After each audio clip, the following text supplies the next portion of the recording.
കൊല്ലം cotton mill തൊഴിലാളികളുടെ അവകാശ സംരക്ഷണത്തിനും അവരെ പിരിച്ചുവിട്ടതിനുമെതിരെ നടത്തിയ ഇടവം 12 സമരവാർഷികം ആചരിച്ചു. RSPയുടെ നേതൃത്വത്തിലായിരുന്നു വാർഷികാചരണം നടത്തിയത്.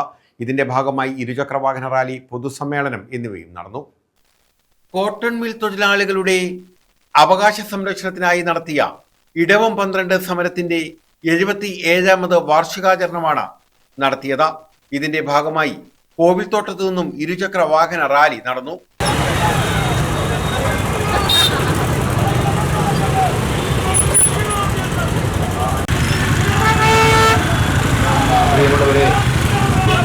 പുത്തൻതുറയിൽ റാലി സമാപിച്ചു. മന്ത്രി Shibu baby John rally flag off ചെയ്തു.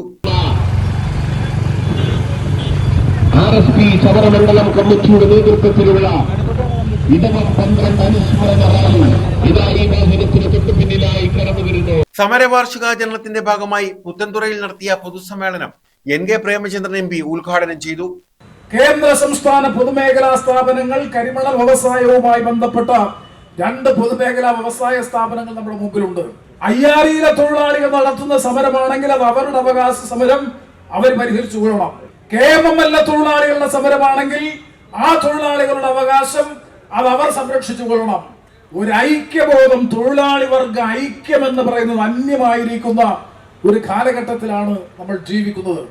അവിടെയാണ് ഇടവം 12 സമരം പ്രസക്തമാകുന്നത്, ശ്രദ്ധേയമായി തീരുന്നത്. അങ്ങനെയാണ് ഞാൻ ആവർത്തിച്ചു പറയുന്നത്. ടെക്സ്റ്റൈൽ മിൽ തൊഴിലാളികൾ അല്ലെങ്കിൽ കോട്ടൺ മിൽ തൊഴിലാളികളുടെ ന്യായമായ അവകാശങ്ങൾ സംരക്ഷിക്കുന്നതിന് വേണ്ടി അവിടുത്തെ സ്ത്രീ തൊഴിലാളികൾ അടക്കം നടത്തിയ സമരത്തെ അടിച്ചമർത്താനുള്ള ശ്രമം നടത്തിയപ്പോ നിങ്ങൾക്ക് എല്ലാവർക്കും ഓർമ്മയുണ്ടാകും. ആ സമരമുഖത്താണ് തൊട്ടപ്പുറത്ത് പാർട്ടി ഓഫീസിൽ ചിന്നക്കടയിൽ ഉണ്ടായിരുന്ന പാർട്ടി ഓഫീസിൽ നിന്ന് സഖാവ് N. ശ്രീകണ്ഠൻ നായരുടെ നേതൃത്വത്തിൽ അവിടെ ചെന്ന് മരിയാർ ഭൂതത്തിന്റെ ക്രോസ് ബെൽറ്റ് പിടിച്ച് സ്ത്രീ തൊഴിലാളികളെ ചവിട്ടി മെതിച്ച് വലിച്ച് വാനിലേക്ക് വലിച്ചെറിയുന്നത് കണ്ട് കടന്നു വന്ന സഖാവ് N. ശ്രീകണ്ഠൻ നായരുടെ സമരവീര്യം രാഷ്ട്രീയ കേരളം കണ്ടത് അമ്മായിരുന്നു.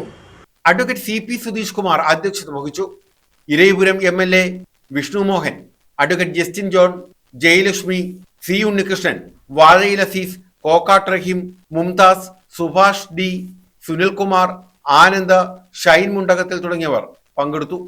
അപമാനം അല്ലെങ്കിൽ പാർലമെന്ററി രാഷ്ട്രീയത്തിന്റെ ത്രാസിൽ തൂക്കുമ്പോൾ RSPയുടെ തട്ട് ഉയർന്നു നിന്നതിന്റെ അല്ലെങ്കിൽ ആ തട്ടിൽ നിന്ന് അളക്കുമ്പോൾ പാർലമെന്ററി രാഷ്ട്രീയത്തിൽ RSPക്ക് പങ്കാളിത്തമില്ല കേരള നിയമസഭയിൽ എന്ന ആ അപമാനത്തിന്റെ തീച്ചൂളയിൽ നിന്നാണ് ഇന്ന് പാർലമെന്ററി രാഷ്ട്രീയത്തിന്റെ ആ പന്താവിലും RSPയുടേതായ അടയാളം രേഖപ്പെടുത്തിയത്.